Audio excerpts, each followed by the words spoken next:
Martine, Marie-Claude, Marilyn, Marie-Angélique, Maria, Marie-Claude, Bobby, André, Jean-Luc, Jean-Philippe, Alexandre et Pierre.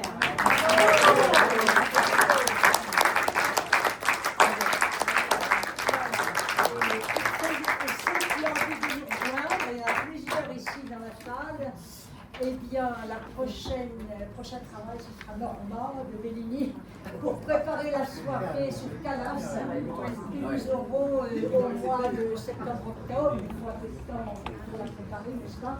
Et nous chanterons également Féminicida, le chant des femmes mexicaines qui manifestent contre le féminicide, puisque le Mexique a le plus fort taux de féminicide au monde, n'est-ce pas? Et puis nous chanterons après, pour égayer tout ça, le chant des femmes islandaises qui ont gagné leurs droits dans une manifestation des femmes. 99% des femmes ont participé à une journée libre et elles se sont rassemblées à Reykjavik en chantant. Et donc on terminera l'année des femmes belles et rebelles par le chant islandais. Et bien maintenant, je vais inviter nos chers amis à prendre leur place, puisque la soirée n'est pas terminée, n'est-ce pas? Et vous avez maintenant le cas de consistance avec Dreyer, mais avant. Alors, voici l'horrible Charles VII. Si je suis moche, tu l'enlèves, hein? Ah oui, oui. Je vais te redonner mon numéro de téléphone ou pas? Non, il faut que tu me redonnes. Parce que j'ai changé de téléphone. Alors, donc, Jérémy, donc, si tu veux bien, alors, ça c'est le film que nous allons voir. Il a été restauré par Gaumont et accompagné à la musique, évidemment, vous allez voir l'orgue de Bach, joué par...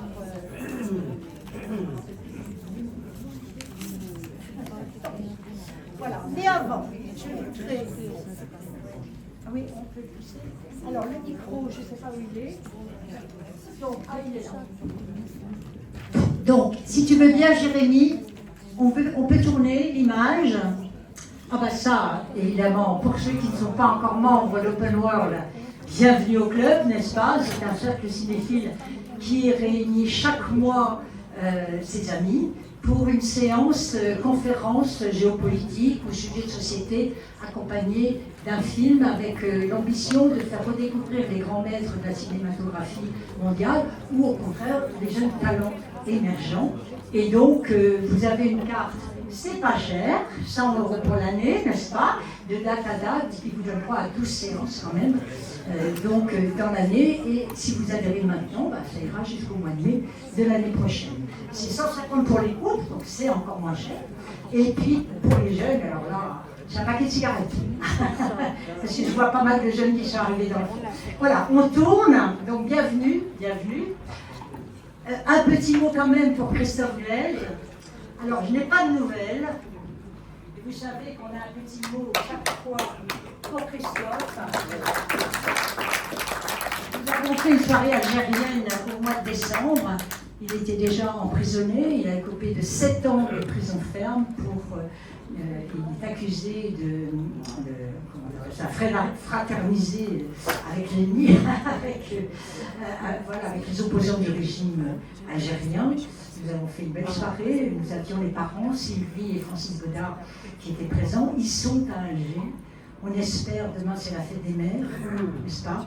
Et on espère que le passage de Darmanin à Alger et puis nos hommes politiques qui se relayent là maintenant en essayant de trouver un dialogue possible avec le gouvernement algérien, qui n'est pas simple, il faut quand même le dire, aboutissent à une baisse des tensions entre nos pays et nos gouvernements, et nos États, et nos sociétés également, et permettent à Christophe de retrouver la liberté. Il n'a rien à faire en prison. C'est un journaliste politique, bien sûr, mais il est l'otage des tensions entre nos deux pays.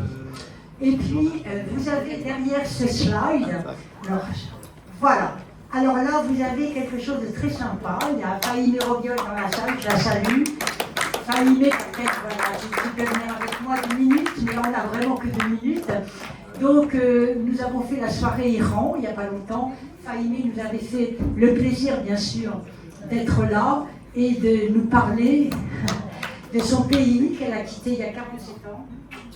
Voilà, elle est courageuse, elle organise tous les mercredis, sans exception aux Invalides, une manifestation pour soutenir le peuple iranien, les femmes évidemment, mais aussi les jeunes garçons et les hommes, puisque comme vous savez, tous les opposants au régime, ils n'y coupent pas. Au mois de janvier, 42 000 morts, 30 000 éborgnés, 80 000 arrestations, et tous les jours, on tombe en Iran, et on continue évidemment, et le peuple espère bien qu'il va pouvoir un jour ressortir et prendre son avenir en main. C'est sa bataille de vie, elle est iranienne, elle est ingénieure nucléaire, elle organise ses manifestations, moi j'y vais. Et elle a fait éditer un petit pins que vous avez trouvé à l'entrée. Donc Ali, je ne sais pas si tu es dans la salle. Donc voilà, donc je vous propose à tous de l'acheter et de le porter jusqu'à la libération du peuple iranien. C'est-à-dire que ça se porte, au lieu de porter la médaille de la Légion d'honneur, on porte son petit pins. Et le pins est magnifique, vous voyez, c'est une tulipe, c'est une femme en fait, c'est le corps d'une femme emballé dans son drapeau iranien. Deux petits mots, Fahimé. D'abord, merci beaucoup encore de donner la parole au peuple iranien. Merci beaucoup. Alors, lorsque le 8 et le 9 janvier, il y a eu ce massacre, moi, je ne parle pas de 40 000, personne n'était là pour compter. Donc, je refuse parce que c'est beaucoup plus. On n'a pas compté le nombre des personnes qui les ont laissés tomber dans les charnières. Simplement, je vous dis, imaginez qu'un cher cherche dans les sacs mortuaires 227 sacs, il l'ouvre pour trouver le sien dans le 228e. Cet exemple pourra vous donner une idée de massacre qui a eu lieu. Donc je me disais, il faut faire quelque chose. Et là, avec une artiste franco-iranienne, on a imaginé justement le drapeau, la femme victime enrobée dans le drapeau iranien avant la révolution, sa tête en forme de tulipe, qui est le symbole iranien, sortent le soleil et le lion, qui est le symbole également depuis 2500 ans et qui, avant la Révolution, c'était là le symbole qui était sur le drapeau iranien. Et là, c'est le symbole de la Révolution 2026. Voilà. Donc, comme tu l'as dit, et j'espère que vous venez nous voir tous les mercredis, 12h, 13h, sous les fenêtres du ministère des Affaires étrangères, au métro Invalide, on met les photos des victimes, quelques-uns, les drapeaux, et puis on lit les textes qui nous viennent de l'Iran que je traduis pour avoir plus de nouvelles de là-bas et qui sensibilise les passants qui passent par là. Les députés, quand ils passent, on les invite à lire les textes, donc comme ça véhicule à l'intérieur du Parlement.